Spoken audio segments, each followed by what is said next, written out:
Hi, my name is Joe Brat. I'm here to tell you why I do what I do. We just started doing behavioral modification interventions, and what's that entail is that we go into houses that have youths under 18 years old who are acting out, doing bad in school, disrespectful, cursing, and look like they're going on the path where there's no return to. Usually drugs or alcohol coming soon. So what we do is we try to interfere with that decision of theirs or getting involved with the wrong crowd.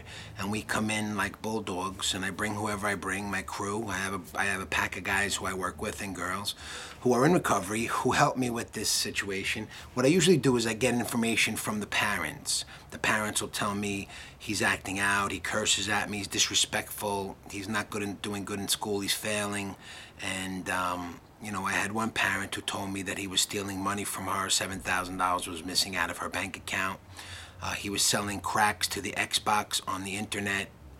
And this was kind of the illegal behavior that kind of leads to down to the road of no return, where drugs come involved. Once they take drugs, there's no turning back. That's how an addict is made. We all promised ourselves when we were younger and learned about drugs in 4th and 5th grade and how that was terrible, and don't smoke dope and don't smoke marijuana, alcohol is no good. Yet we grew up in houses where there were alcoholics and drug addicts, but we were being taught that they were no good. We were being told don't smoke while our parents smoked, so we couldn't wait to mimic what our parents taught us, what we saw our parents doing, and their behavior.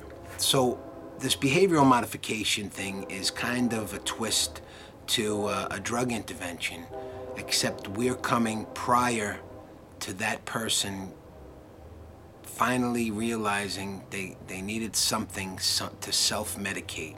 Before the self-medication goes on, because all of this excitement that they do and the attention that they get is all the behavior of an addict. It's an up-and-coming addict. And as soon as they touch alcohol or drugs, they are going to arrive in a way that we see other parents who say about their kids, this is not the child I raised. This is not the son I grew up in my house. I've had fathers say, I don't know who this is, but get him the F out of my house. I don't want to deal with him.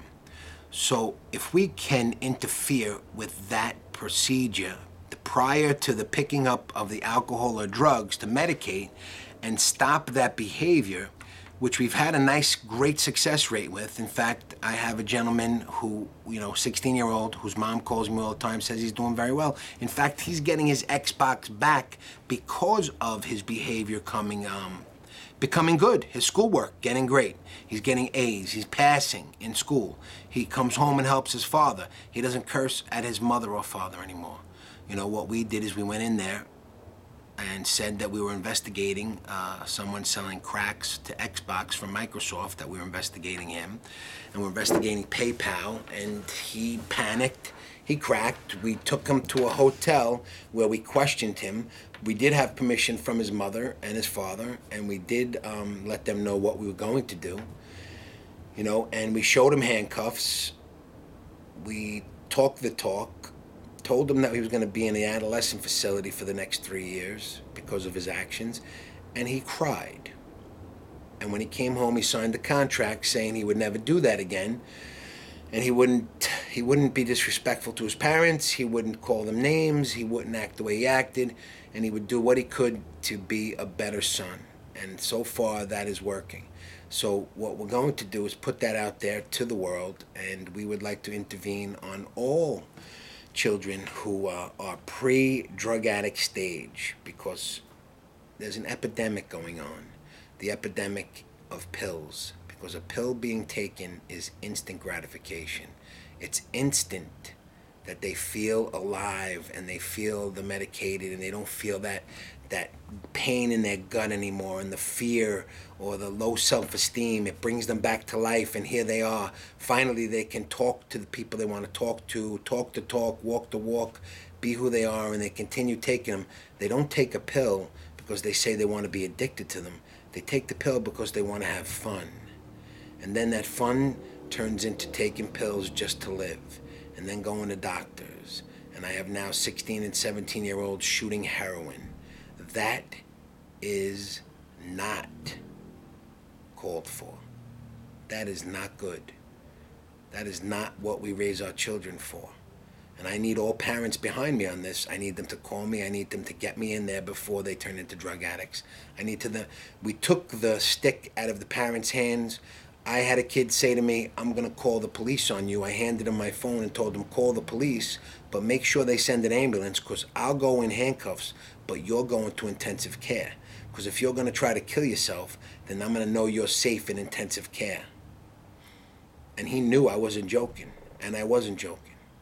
I had another boy, he was walking out of detox. I told him that I was going to hit him like a freight train. And you know what? He knew I wasn't kidding when I told him, you think I care if they arrest me or not? As long as I save your life, that's all I'm here for. People get mad at me. You know, drug addicts get mad at me that I do interventions on them, and I tell them, if you don't like me, that's fine. If you don't like me for the rest of your life, I don't care. But as soon as I hear you're doing drugs again, I'll be back. So stay straight, because I will be your worst nightmare. People say to me, you do a great job, you do a great thing. This is not what I expected to do with my life. I just know that this is the gift that God gave me, my niche in life, to help me, to help others. And that's why I do what I do. So that young boy can have a chance, or that young girl can have a chance at a great life, instead of a life behind a pill or a syringe, or smoking pills.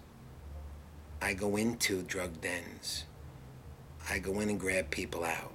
I go into dangerous places. But when you go with God, there's nothing to fear. And that's why I go in there. People think I should be afraid. I can't be afraid. If I'm afraid, people might die. I do it because my heart's in it. And I need you to tell all your friends who have children who are acting out in school that they're on their way to their worst nightmare with them if they don't call me. I'm waiting.